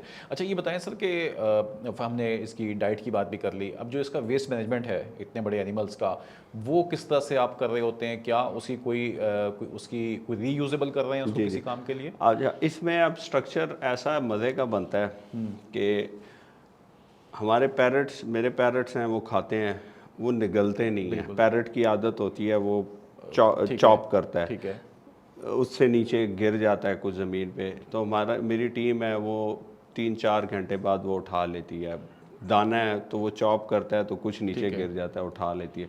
वो दाना जाता है, मोर जो हैं, मोर सब कुछ खा जाते हैं, ठीक है, वो उनकी फीड में वो मिक्स होता है, वो खाते हैं। अच्छा, कुछ तो ये वेस्ट होता है फूड का, वो इन्हीं में यूज़ हो जाता है। एक होता है बिल्कुल जो इनकी वेस्ट बिल्कुल एनिमल का। अब उसमें मैंने जो मॉडल एक बनाया है कि मैं इनके लिए फ्रूट और वेजिटेबल्स खुद ही प्रोड्यूस करता हूँ। ज़ू में कुछ सेक्शंस ऐसे हैं कि उसमें हमने वेजिटेशन की हुई है, तो कुछ हमने छोटे छोटे बाग से बनाए हुए हैं, तो हम एज ए खाद इसकी खाद तैयार करते हैं, ठीक है। बाकी फिर ये है कि बिल्कुल ही आपके पास एक ऐसी सिचुएशन आ गई कि आपने फेंकना ही है, फिर तो डेफिनेटली इसको वेस्ट की गाड़ियाँ आती हैं, वो ही फिर आगे मतलब प्रॉपर और कोई सिस्टम नहीं, हम उनके हैंड ओवर कर देते हैं। जो कंपनीज वेस्टेज उठाती हैं, कई इस तरह हम फेंकते नहीं हैं, बट कोई कंपनी जो उठाती है वेस्टेज, फिर वो इसको डिस्पोज ऑफ, बट वो कहीं ना कहीं उसका एक सर्टेन पोर्शन जो है वो आप वापस से मैनेज करें। हाँ, हम जितना, अगर मेरे पास स्पेस ज़्यादा हो ना,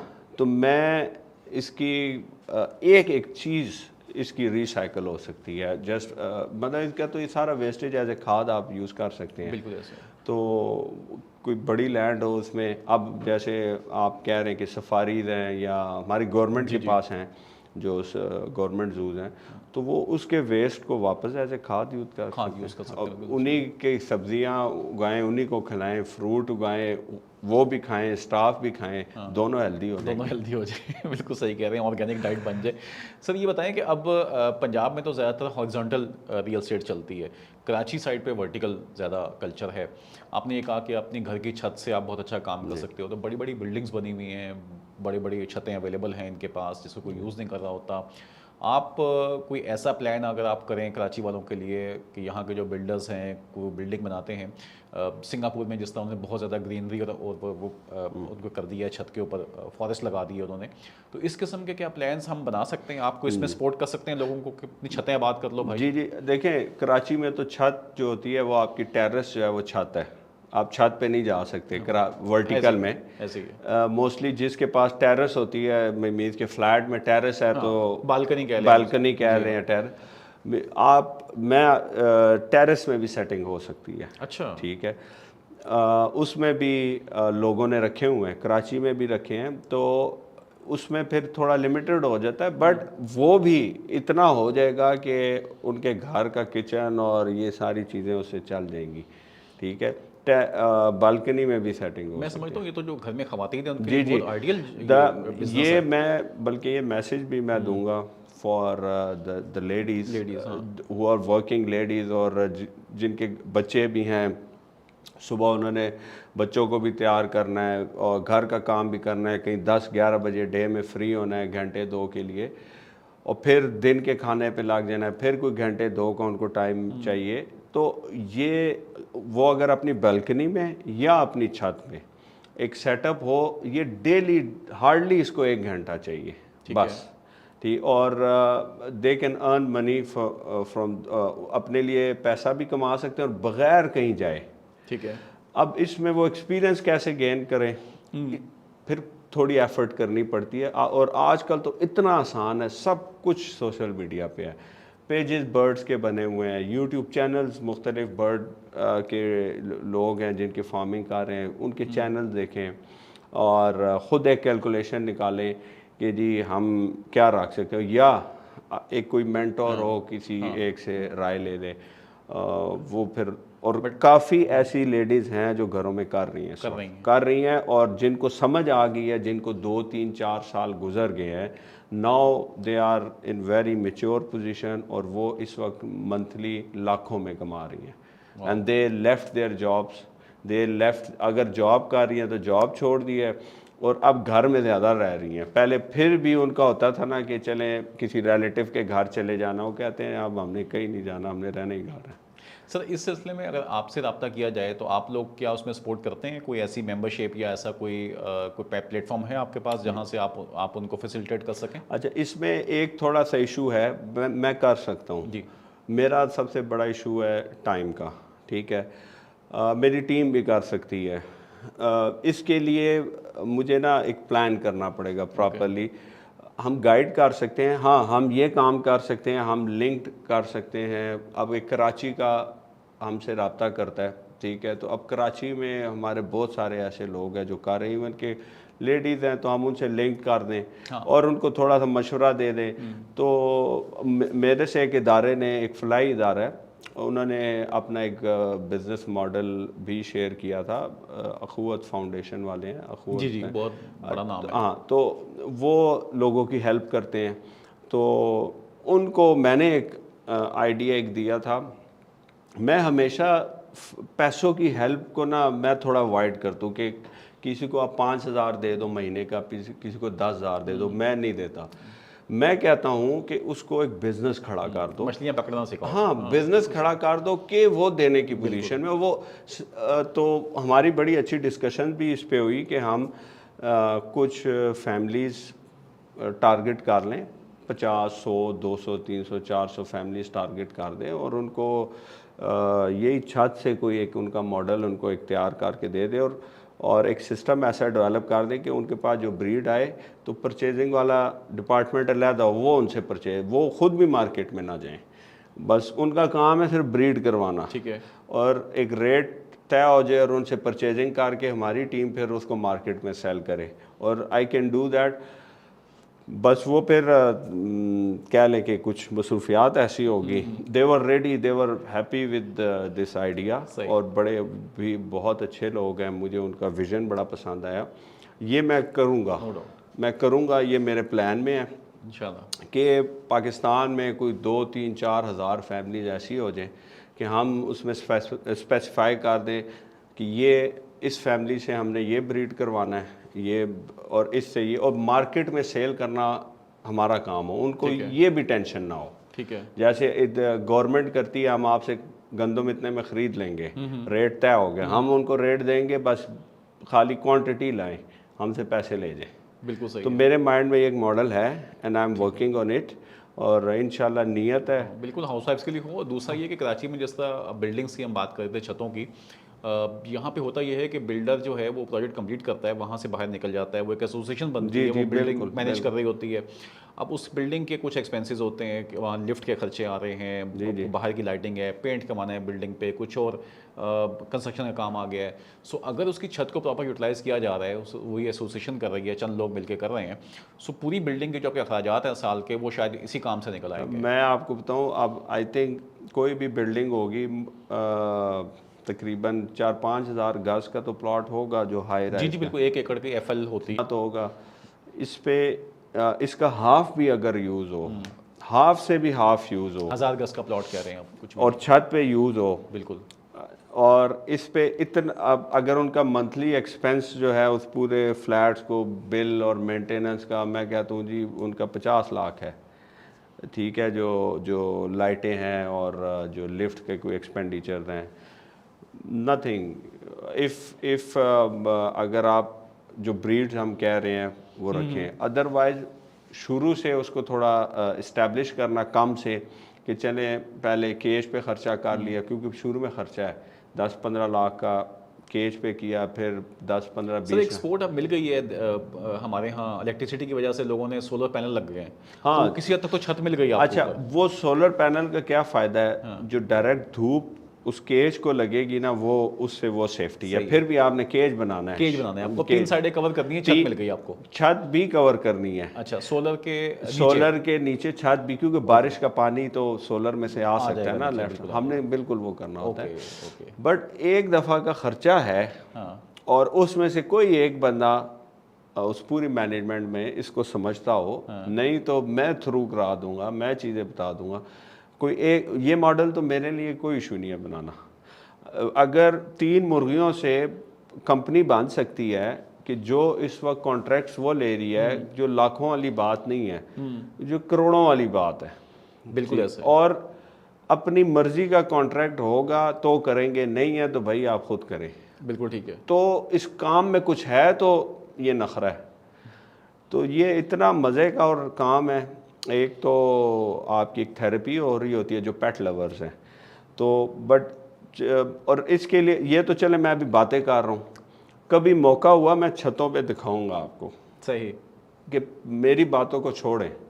मेरी बातें तो आपको लग रही होंगी पता नहीं ये कह रहा है, आप जाएं, आपको छत दिखाएंगे, वो 3 मरले का घर होगा, उसने छत पे लगाया होगा, और ख़ाली उससे पूछें कमा क्या रहे हो।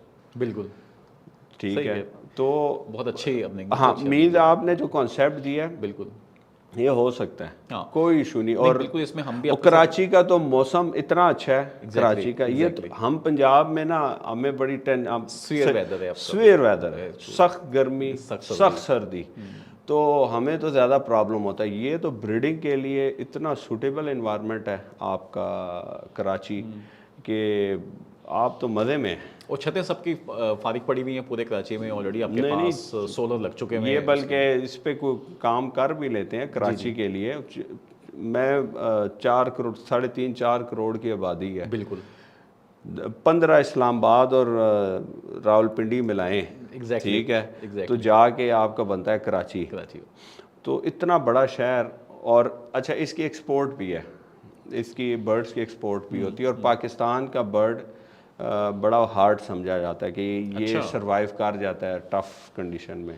ठीक है, तो अच्छा है इसका वो इसमें इंशाल्लाह इस पे आगे डेफिनेटली। अच्छा, आपकी कोई एसोसिएशन भी आप लोगों ने बनाई हुई है अपनी, जो पेट लवर्स हैं? हाँ, सो बहुत हैं, अच्छा बहुत हैं, एक नहीं है, बहुत है। अच्छा, तो सिटी वाइज या province city wise? Wise, city के अंदर फिर breed wise, love bird Okay. की अलहदा है, पैरट्स की अलहदा है, शेरों की अलहदा है, हिरनों की अलहदा है, मोरों की अलहदा है, कबूतरों, इतनी है।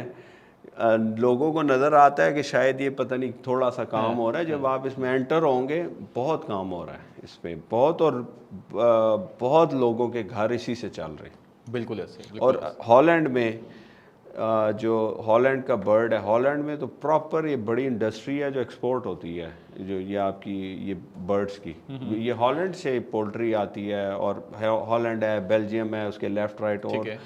तो इनकी अच्छी वाली एक्सपोर्ट इन बर्ड्स की है। ठीक है सर, अगर रीजन में देखें तो हमारा जो यहाँ की जो ब्रीड है उसका कंपटीशन इंडिया के साथ कैसा है? ये बांग्लादेश, हमारा डायरेक्ट कंपेटिटर कौन है? हमारे जो कंपेटिटर्स हैं ना, वो हॉलैंड साइड और यूरोप साइड के हैं, ठीक है। अब तो इंपोर्ट एक्सपोर्ट, स्पेशली इंपोर्ट पे काफ़ी सख्ती है, ठीक है। चीज़ें बंद है। अफ्रीका से हमारी चीज़ें आती थी, ठीक है, और आपकी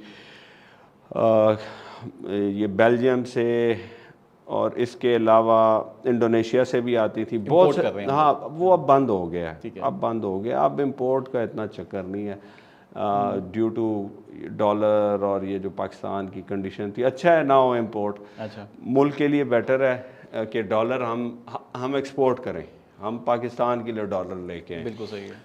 एक मैं आपको बल्कि को एक लिंक भी भेजूंगा, दुबई में एक पाकिस्तानी है, उन्होंने एक सेटअप लगाया हुआ है पैरट्स का। एक एक पैरट, सिंगल पैरट, उसकी जो प्राइस है $50,000, $40,000, वो वहाँ से एक्सपोर्ट कर रहा है यूरोप के डिफरेंट कंट्रीज में। एक एक बर्ड की कीमत बता रहा हूँ मैं, अच्छा, $50,000। और बर्ड जो होगा आप कहोगे भाई इसमें क्या है, बट वो एक रेयर वो म्यूटेशन जो है। साइकिल है हमारा, वो 1 साल का है या 6 महीने का? क्या मतलब ब्रीड से लेके हर एक का डिफरेंट सेल होता है तक का साइकिल? नहीं, 6 साल का, 6 सम टाइम अभी ब्रीड आई नहीं होती, एडवांस में बुकिंग होती है। वो कहते हैं, कोई कहता है 15 दिन का बच्चा हो तो मुझे दे दें, कोई आपसे ये डील होती है, कोई कहता है 1 महीने का हो, कोई कहता है 3 महीने का हो।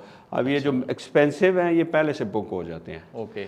ये अभी जैसे पैरट है, ये आजकल लोग काफ़ी इसमें कर रहे हैं, अलेक्जेंड्राइन, जिसको हम कश्मीरी रा या पहाड़ी तोता बोलते हैं, इसमें डिफरेंट कलर्स हैं। तो उसमें ऐसे कलर्स भी हैं, 1-1 करोड़ रुपए का पेयर है, 1.5 करोड़ रुपए का पेयर है। तो फिर तो सर वाकई रियल स्टेट से अच्छा बिजनेस ये और वो आप देखें ना, वो 1.5 करोड़ वाला हाँ। आज 2 दफ़ा अंडे दे दे, ठीक है, बच्चे निकल आए 6, वो एक अंडे का मतलब जो है वो 40 लाख रुपए है। तो बस फिर आप कैलकुलेशन, मैंने आपको इसलिए किया, जब आप मेरी कैलकुलेशन देखेंगे आप कहेंगे भाई, बट इसमें रिस्क भी है।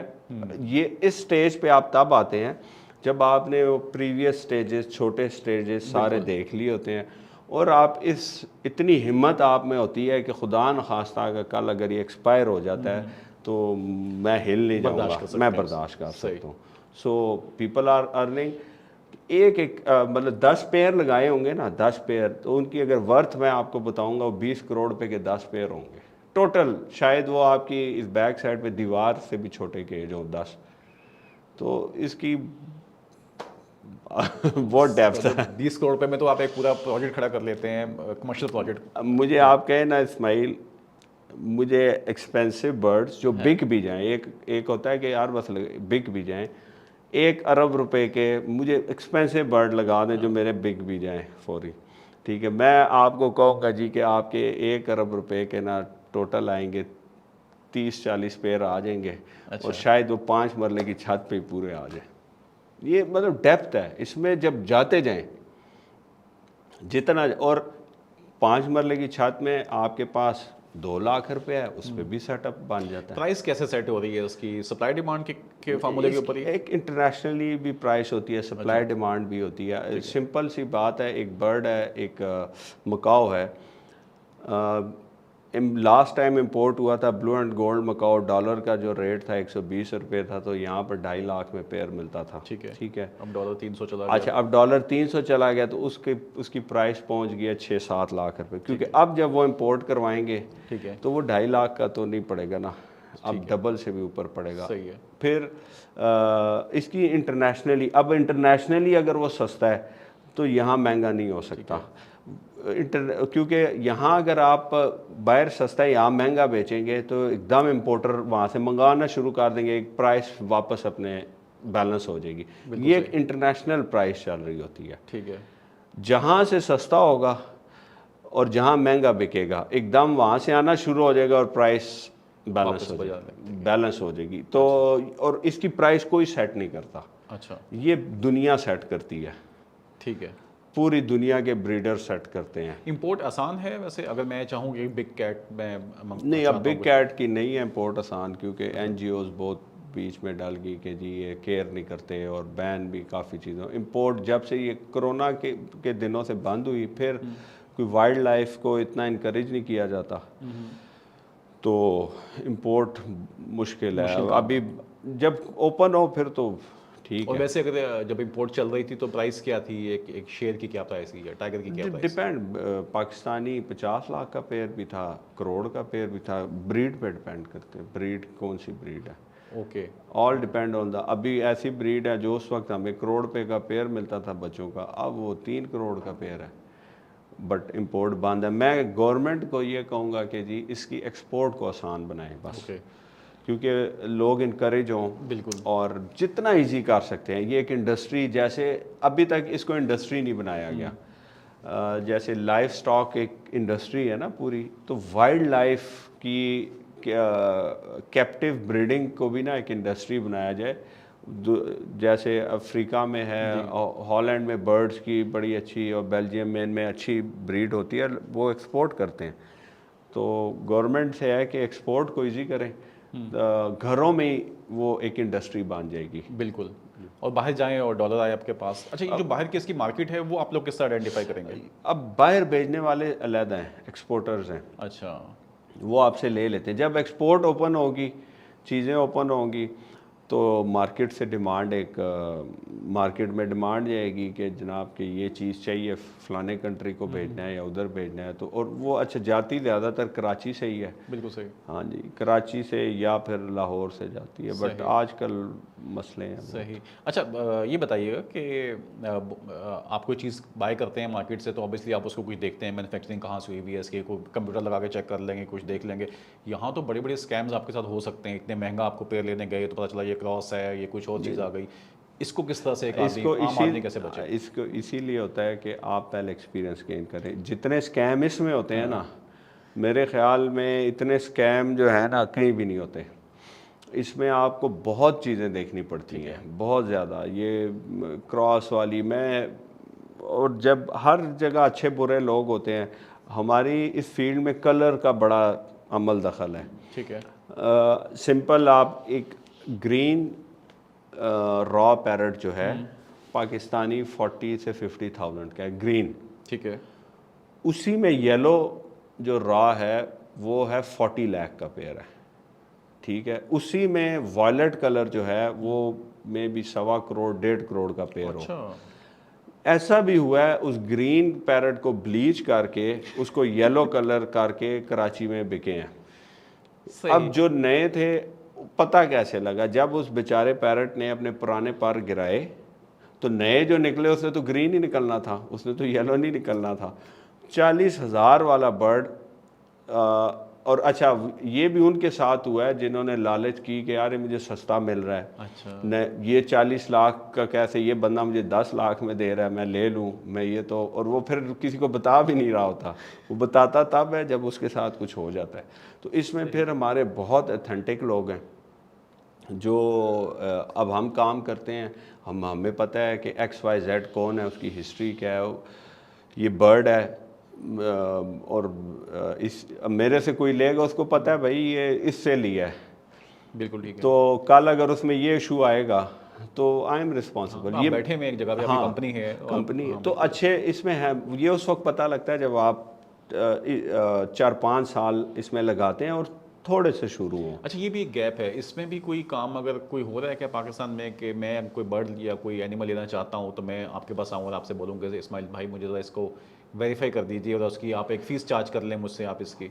इसमें कुछ लोग काम कर रहे हैं, बट ये है कि हमारी कंसल्टेंसी दे दें मुझे नहीं आप। इस फील्ड में ये है कि जिसके 2 साल लग जाते हैं ना, जो इस वो खुद ही बहुत समझ वो जाता है, वो फिर हमारे वो फिर कहता है मुझे समझ है, मतलब उनको समझ आ जाती है। सही है। हाँ, जो हाउसिंग सोसाइटीज़ हैं, ये मैंने कंपनी उसकी एक रीज़न ये भी है, हाउसिंग सोसाइटी है या कोई, उसके पास इतना टाइम नहीं है, उसने एक चीज़ बिल्ड करनी है, डेवलप करनी है, परचेज करनी है, चलाना है, उसके पास ये टाइम नहीं है कि मेरा ये कलर ग्रीन था येलो क्यों निकल आया, ये शेयर मैंने वाइट लिया था ये तो इन्होंने ब्लीच किया हुआ है, ये तो उसका कोर बिजनेस कुछ और है, वो इसको मीन्स जिनके पास टाइम नहीं है एग्जैक्टली उनके लिए हमने ये कंपनी बनाई कि don't worry, we are responsible. और जो मेरा एक डिपार्टमेंट है MIK वाइल्ड लाइफ के नाम से, जो सेल परचेज को डील करता है, तो जो हमसे चीज़ लेते हैं या कोई भी मशवरा लेते हैं तो वो फिर ऑथेंटिक होता है, एंड वी आर, वो आज भी हम उसके ज़िम्मेदार होते हैं और 10 साल बाद भी हम उसके ज़िम्मेदार होते हैं। ज़बरदस्त से इस्माइल साहब, बहुत अच्छी आपसे गुफ्तगू रही, बहुत मज़ा आया आपसे बात करने का। इंशाल्लाह दोबारा भी आपको ज़हमत देंगे, और आपके मुझे खुद बहुत कुछ सीखने को मिला आपसे इस गुफ्तगू के दौरान। मैं ये चाहूँगा कि आखिर में आप कोई मैसेज अगर देना चाहें हमारे न्यू कमर्स को जो इस फील्ड में आना चाहते हैं, एज ए इन्वेस्टर आना चाहते हैं, या कोई बिल्डर डेवलपर काम करना चाहता है, तो आप किस तरह से वो शुरुआत करें इस काम की? मेरे 2 मैसेजेस हैं कि 2 डिफरेंट, एक जो नए न्यू कमर आना चाहते हैं, ठीक है। क्योंकि मुझे अक्सर लोग मिलते हैं तो कहते हैं इस्माइल भाई हम क्या करें, हमें बताइए। उनके लिए एक ये मैसेज है, नंबर 1, लाजमी नहीं है मैं इस काम से सक्सेसफुल हुआ हूँ तो आप भी होंगे। आप जो भी काम कर रहे हैं उसकी इतनी डेप्थ में चले जाएं, उसमें इतनी एक्सपर्टीज़ में चले जाएं, उसको इतना पैशन बना लें कि कामयाबी आपके लिए ज़रूरी हो जाए, लिख दिया जाए कि कामयाब होगा। ठीक है। इतनी डेप्थ में चले जाएं और सीखें। इस फील्ड से रिलेटेड अगर स्पेसिफिक मैं बात करूं लोगों को, कि इसको आपने जब भी स्टार्ट करना है इंतहाई कम पैसों से स्टार्ट करना है, और किसी ना किसी की गाइडेंस से स्टार्ट करना है, और कम से कम 1 से 2 साल आप, अगर आपका 10 लाख रिज़र्व पड़ा हुआ है तो आपने 1 लाख लगाना है बस उस पे आप, क्योंकि कुछ नुकसान होगा कुछ फ़ायदा होगा, आप सीखते जाएंगे। और या कोई एक मेंटोर कोई ऐसा वो आप अपना कर लें। सोसाइटीज़ के हवाले से ये है, हाउसिंग सोसाइटीज़ को तो माशाल्लाह वो ख़ुद काफ़ी सेंसिबल होते हैं, समझदार होते हैं। अगर आप लोगों ने ये सोसाइटीज़ को, मैं डायरेक्ट वो करूँ, अगर आप लोगों ने कोई एक्सपेरिमेंट नहीं करना और आप लोग चाहते हैं कि जैसे आपकी हर चीज़ प्रोफेशनली चलती है, डिज़ाइनर डिज़ाइनिंग कर रहा होता है, जो कॉन्ट्रैक्टर है वो कर रहा होता है, तो जो ज़ू का है ना वो भी आप स्पेशलिस्ट में जाएं, ना कि इस चीज़ में जाएं कि हम कर लेंगे। मैंने ये जुमले सुने हुए, मैं इसलिए कह रहा हूँ कि मैंने अपने घर में केज बनाया था, उसमें और इसमें क्या फ़र्क है, बस वो 1 कनाल का था तो ये 50-20 कनाल का है, फ़र्क होता है। बहुत सारी चीज़ें होती हैं, ठीक है, हम बिलफर्ज हम आपको बता रहे हो 20% महंगा हो, बट इन द एंड जो आप कर रहे होंगे वो कैलकुलेशन तो आप 80 रुपये की कर रहे हैं, जब कंप्लीट करेंगे वो 280 लग जाएंगे। तो सोसाइटीज़ के लिए ये है कि गो फॉर द प्रोफेशनल्स।